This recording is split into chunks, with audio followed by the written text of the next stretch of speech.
Yo, Big D here on a Sunday afternoon talking things World Cup stalls, surprises, shocks, U.S. men's national team projections, and more. Driving top productions, spunky specs and sports. Before I start, happy birthday to the best mom ever. Being my mom and the one who cares so deeply about me. Secondly, she says go USA because I don't want this World Cup to end on our home turf, at least for a while. But this World Cup has been crazy with surprises, stalls, shocks, good, bad, and ugly. But you know what? The stars have come to play in North America, and you know what?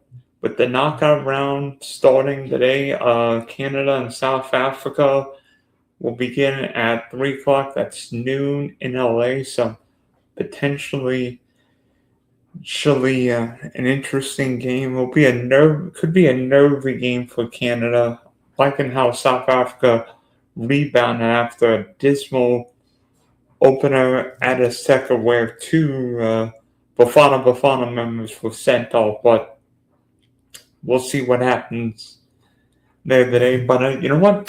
Knockout round starting, which means single elimination. You win, you advance. You lose, you're out. And you don't want to be Uruguay. Uruguay watching the World Cup right now. I would rather be playing in the World Cup. So, knockout rounds. I'll go into knockout rounds more in a little bit with some intriguing round 32 and potentially some hasty round of 16 matchups going forward. But, in a 48-team World Cup, I think a lot of people knew that there would be some less than stellar second and third place sides.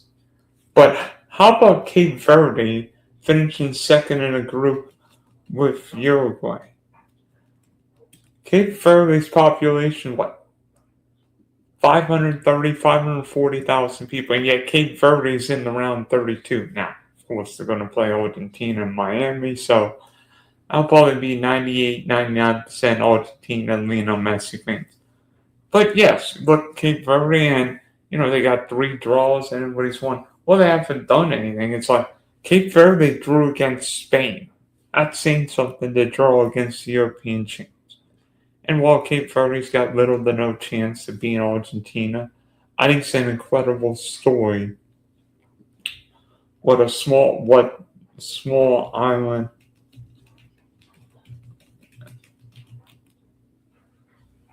and country has done.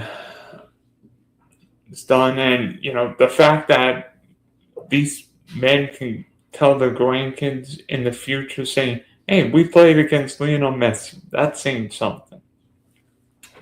And we love to see stories. Africa's been great at this World Cup. I think 9 of the 10 African teams are alive. Senegal. I'll talk about another surprise, DR Congo. Now, the last time DR Congo made the World Cup was back in 1974, where that country is known as Zaire. And now DR Congo, because of the result last night is in the round 32. Euro historian, thank you. DR Congo's in, beating Uzbekistan 3-1, and of course getting that member draw against Portugal. But I think it's amazing what DR Congo has been, because some of these sides haven't been to the World Cup in 50 years, and seeing DR Congo, seeing Cape Verde make great runs here.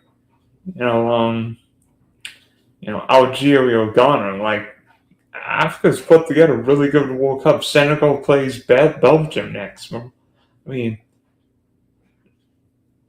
course, we're going to see what happens. Maybe one of those teams could cause an upset. Maybe Senegal could beat Belgium. Maybe the Ivory Coast and Norway. That will be a very interesting game. Who do you think will win the World Cup this time? I'm glad you asked that question. I'll get to it in just a little bit, but been some surprise and also some disappointments. I mean, Uruguay bowing out of the World Cup they did. I mean, drawing um, its first two games and in really a lackluster game against Spain. Really no thought of scoring. I mean, Marcel Bielsa is a great manager, but his time has come, and maybe Uruguay just self-destruct. I mean, man, a player was sent off. It seemed like Uruguay. I mean, and we saw the veteran Uruguay keeper make a couple big errors second game, and then a horrible mistake in the third group game, and then he was substituted at halftime, Muslera, for the other goalie, and you wonder if he also regrets not playing the other guy over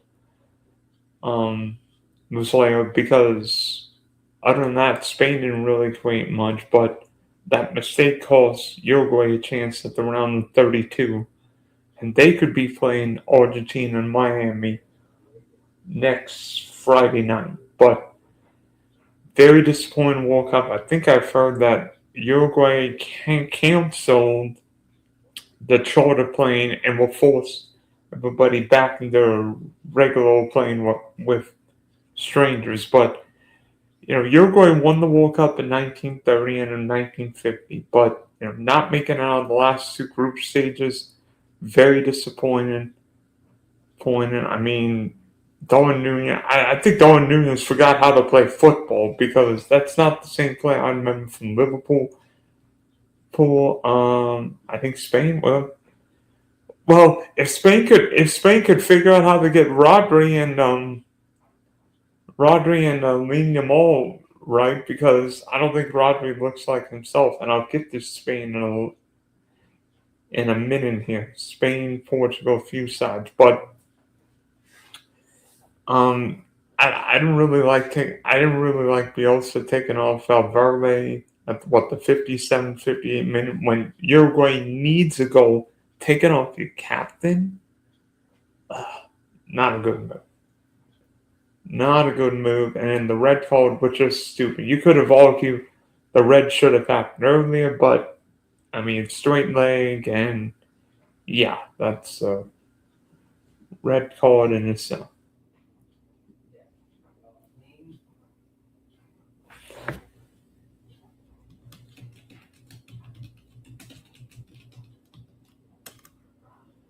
Would be fun.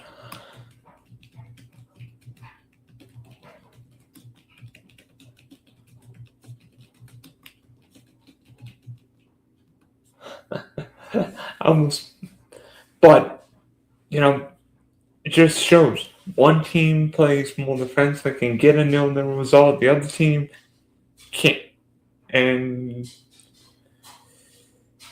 a proud football nation, Uruguay can't even make it to a 32-team knockout round. They've got major issues, but you know, interesting question. I don't know if you call it a surprise, but maybe a disappointment. I look at Spain and Portugal. I mean, yeah, Spain won the group with Uruguay and Cape Verde, but to be honest with you, the Spain team looks more like the 2022 World Cup side than the same side that won the Euros.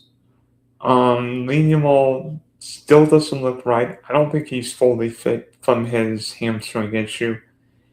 And really, that Spain side's like pass, pass, pass. Like, so much conservatism with Spain. And yeah, while Spain's won its group, I don't see the same Spain side from the last year. Rodri doesn't look 100%. Yamal was very quiet against Uruguay. And, frankly, I think Pedri's a little gas.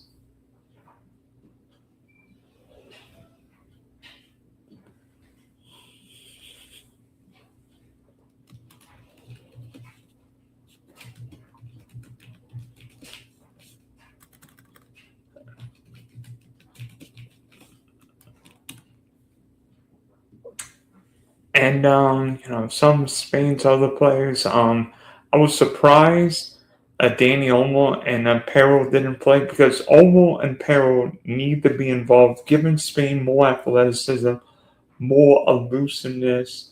Perro, the right back, and of course Danny Olmo in the middle of the pitch. But Spain also suffered a couple injuries with Pino and Nico Williams. Nico Williams has not been right most of the year, but suffered another injury now. His participation in the knockout round becomes a big question mark. Because while Spain plays Austria in the round 32, after that it could be Portugal or Croatia in the round of 16, and then in all likelihood the winner of US-Belgium in the quarterfinal, and then probably France in the semi. So Spain's road after the round 32 becomes very difficult. And the time, maybe Spain could get by Austria or less than Cello, leading them all, but afterward, Spain's going to have problems and leading them all and or Nico Williams on fire. Because, other than that, one game against Uzbekistan, one game where Spain scored 4 or 5 goals. Spain's attack has been less than stellar at this tournament.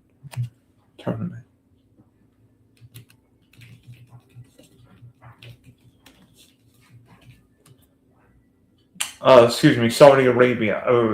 Portugal played Uzbekistan 1-5-0. Thank you. But speaking of Portugal, having watched the Portugal-Colombia match at Miami last night, I came away from that game more impressed with Colombia. I thought James Rodriguez played an outstanding game. Really getting up the pitch, creating a lot. Luis Diaz was quiet from the left, but I really came away impressed with Colombia. And maybe a little disappointed with Portugal. Not for the goalie Diego Costa. I think Portugal could have been in trouble last night, but Portugal's got the same problem we've seen at the last World Cup in the Euros. You know who's played all 270 minutes for Portugal? One, Cristiano Ronaldo. And Roberto Martinez and Portugal have run into the same old question. How to use a 41-year-old striker with the best midfield in the tournament. Well, did it in Houston the second game, but not the first or the third game, really. I mean, Colombia's a side that I think could make a deep run. Heck, they might even win the tournament for all we know. But I look at Portugal and wonder, maybe Roberto Martinez should have used Gonzalo Ramos, because why is Gonzalo Ramos on the team if he's not playing? Gonzalo Ramos adds more athleticism. And I think Portugal can play without Ronaldo.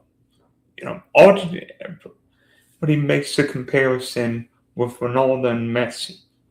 But Argentina can play with or without Messi. Now, it's a different style, different way Argentina plays. I mean, yes, every team would want to have Messi. Every team would want to have Ronaldo. No. But, hi, Katie Kerr. But I don't think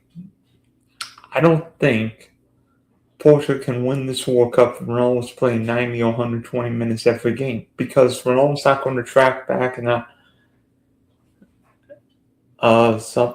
yep, thank you for tuning in, Katie. But I don't think Portugal. Yeah, I'm grinding. It's a Sunday afternoon.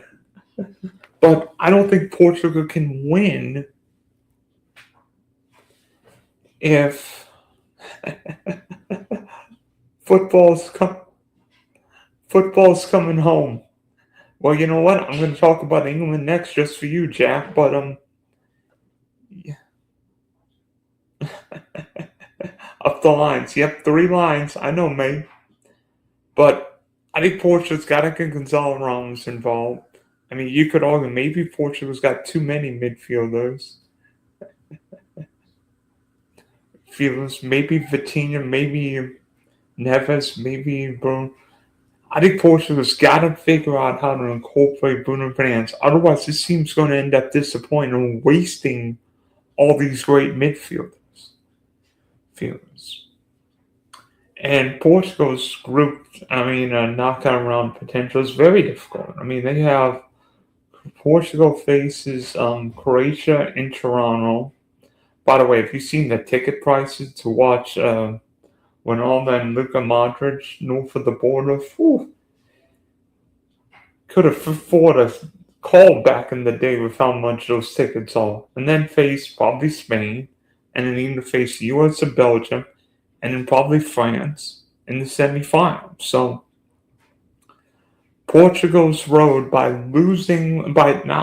drawing last night became a lot harder because they could be on Colombia's group and have Ghana. Now, not saying Ghana will be easy, just ask England about it, but Ghana and then Switzerland, Algeria, before in all likelihood facing Argentina in the quarterfinal. But Jack Booth makes it easy. How about England? Is football coming home? Well,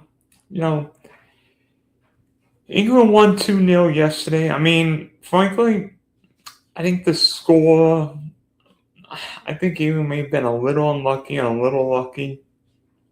Lucky for whatever reasons. England's done great at set pieces. I don't know if there's something where like England and Arsenal can score a lot of set piece goals, but seemingly that's what happens. I mean, goal by Bellingham, and then of course Harry Kane doing what he's done better than any Englishman in the World Cup, and that's score goals. Harry Kane with his 11th career World Cup goal, which broke the tie with Gary Lineker.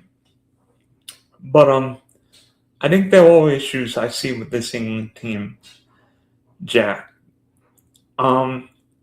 Maybe Thomas Tuchel's decision to ignore or exclude playmaker passes, whether it be a Trent Alexander-Arnold, a Matthew Gibbs-White, a Cole Palmer, could come back to haunt him. Because if teams are going to sit in those low blocks and playing on the counter, not having that guy to pick a pass could prove detrimental to England's chance. But Thomas Tuchel has got reasons to pick for his roster moves. He wants a more athletic roster, one that can break, one that can go box to box. That's why Jude Bellingham's in there, Morgan Rogers. And I think what we saw yesterday is that England's a very fast team, but maybe a team lacking that one pass of the football. And honestly, looking at the game, I think the right back Wenzel, whatever his name is, didn't really provide anything on the whiff. Spence really came in and gave England more whiff.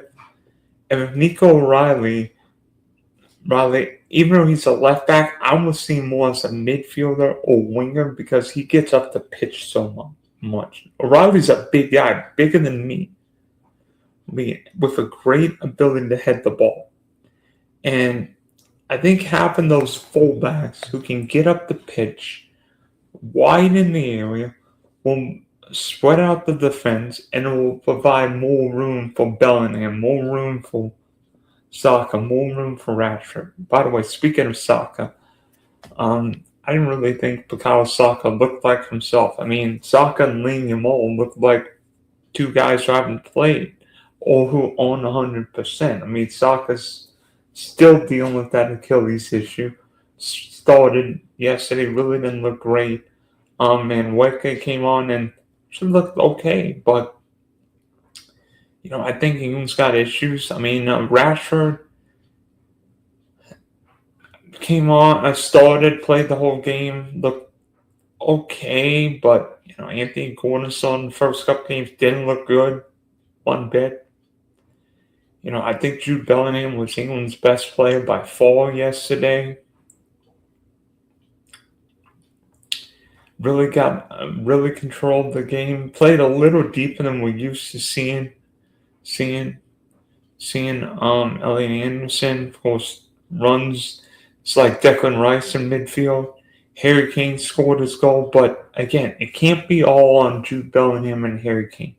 I think England's going to need help from the wide men, because other than that, if England ends up facing Mexico at Azteca, having those wide men will be huge in limiting Mexico's defensive prowess. Because Mexico and Spain are the two teams that haven't allowed a goal in this tournament.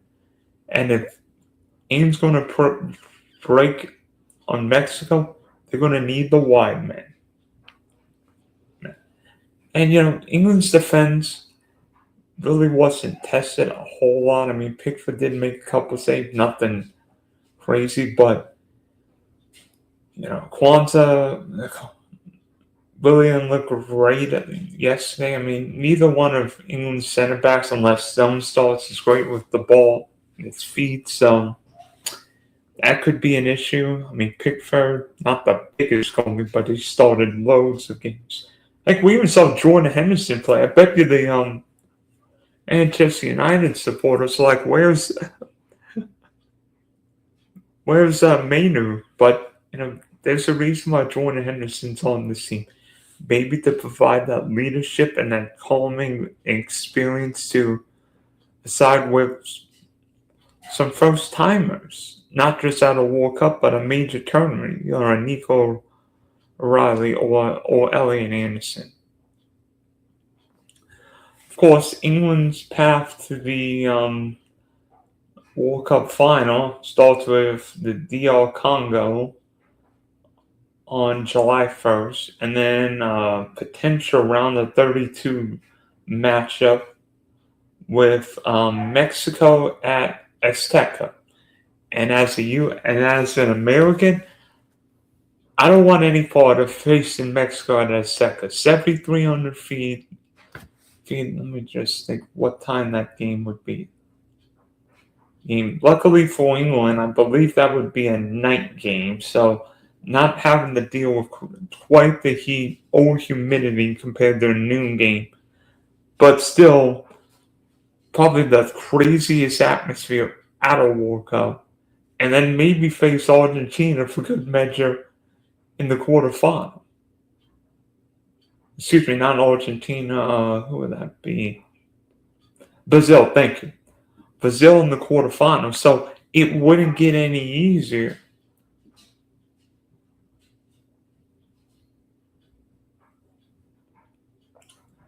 For England. Now, England's on the side of the bracket where Brazil, Argentina, Colombia, and Mexico. So, a lot of people are going to complain that Messi and Argentina basically have a walk through to the quarterfinals or semis, but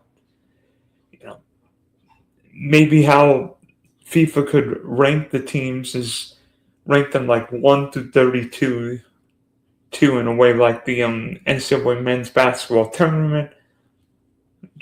Maybe put up like expected goals scored and conceded, or expected goals conceded, because then we can figure out like who the best teams are.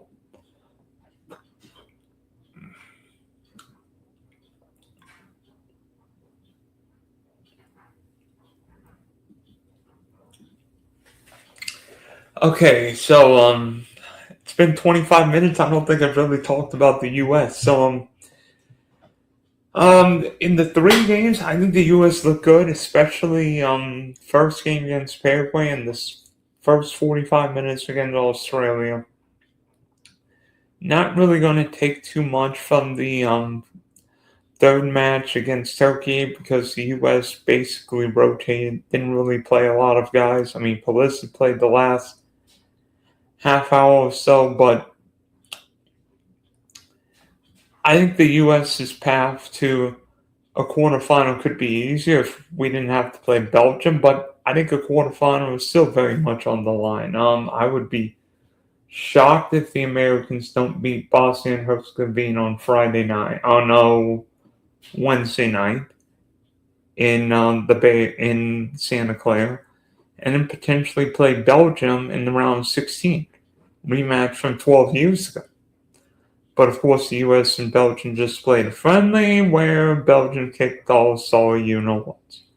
But from what I've seen with Belgium, I think Belgium lacks pace. Yes, Kevin De Bruyne is a great passer of the ball. Hello, Wizard. And I think the U.S. would want to make that high tempo, high pace game. Belgium will want a slow pace where De Bruyne is on the ball. And Jeremy Doku is going to be difficult, but Lukaku doesn't look right. And frankly, I feel like Belgium's, but he says Belgium's golden generation. You know what Belgium's generation is? Not winning generation. Argentina could say, yeah, they've got a golden generation. Or France, but not Belgium. And could the U.S. make a deep run to the quarters? Yes.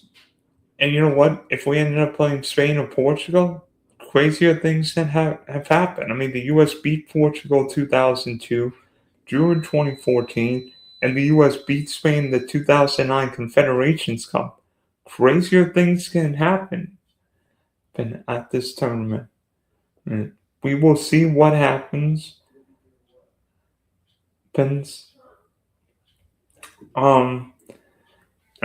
Looking at the stalls, we know stalls come to play. Messi scoring his seventh or eighth straight World Cup game last night. Yeah, cameo and just scoring another goal for Argentina. I think Messi's got 19 World Cup goals. Messi scored 6. I didn't even play all the minutes. I mean, Kylian Mbappe scored 4. Then Harry Kane scored a few. Crazy what the stars have done this summer in the U.S. Even James, despite not scoring last night, looked great. De Bruyne scored big goal for Belgium. Crazy. Olise. Kylian Mbappe scored 4 goals for France. I'm not sure he's been France's best player. Olise, of course, Dembele scored a hat-trick against Norway. Holland scored basically 4 goals in 2 games. So,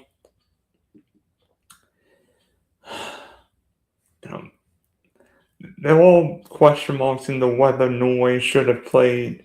Guys, I mean, I don't know if Norway could have beaten France straight up, and Norway faces the Ivory Coast. But I think Norway's manager realized we're better off giving our guys a rest and having a fresher, healthier, fitter squad for the Ivory Coast match than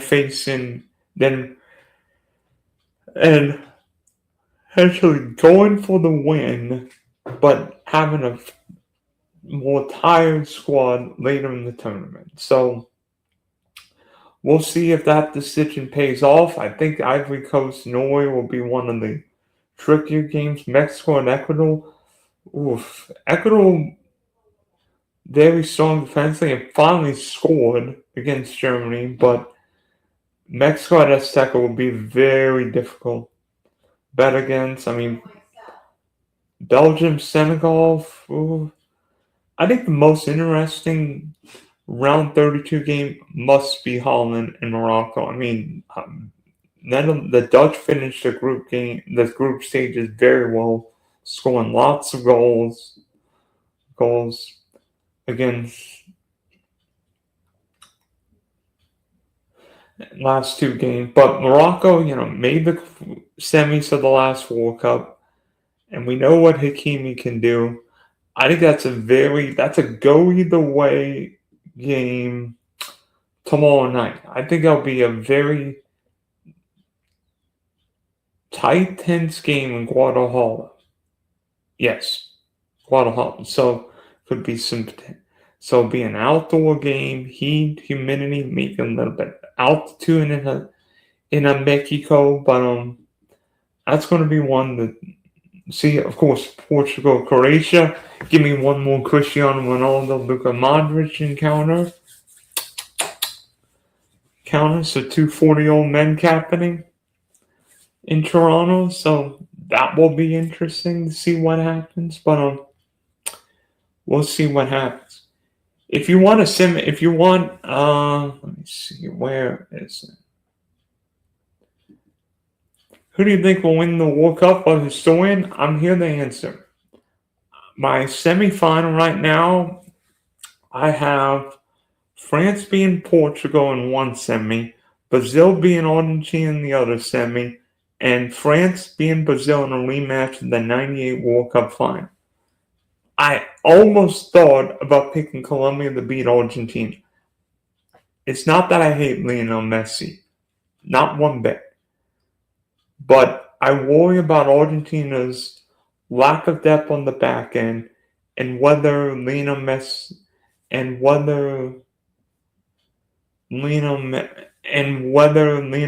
Argentina will have one bad game. Because Argentina's group stage could not have been any easier. Frankly. And I don't know, maybe Argentina's road to the group stage, to the quarters and semis will help, but we'll see. And I think France will be very difficult to beat. Somebody's going to have to play awful well to beat them. Then Germany in the round 16, maybe Holland, maybe Morocco, and then maybe Portugal, Spain. I think Spain, Portugal, I have no idea what to expect in that game. But I think I like France to win. I just think France has got so many weapons, and they could, if their belly's not playing well, they could bring on Duet, they could bring on Cherokee, they could bring on this guy, that guy. It's like Diddy Deschamps can bring in so many pieces. So it's not like the defense can gear all on Mbappe, gear on Desolate on Duet or on Olise. Heck, Dembele scored a hattie against Norway. So I think the Les Blues go into the knockout round as the big favorite. But you know what? That's why they play the games on the pitch, and we're going to see what happens. Vin's crazy good group stage, and I expect an even more entertaining knockout round where, you know what, there are only 32 more matches left of this World Cup, but now we're in the business end where you win, you lose, you snooze. So thanks for tuning into this show. Happy birthday, Mom. World Cup stalls, surprises, shocks, U.S. men's national team projecting, and more. Dylan's History of Sports, Spunky Sweckham Sports, Driving to the Top Productions. Also check out my Twitch page, the Big D 3300, Facebook. I'm everywhere. This is the Big D signing off for now.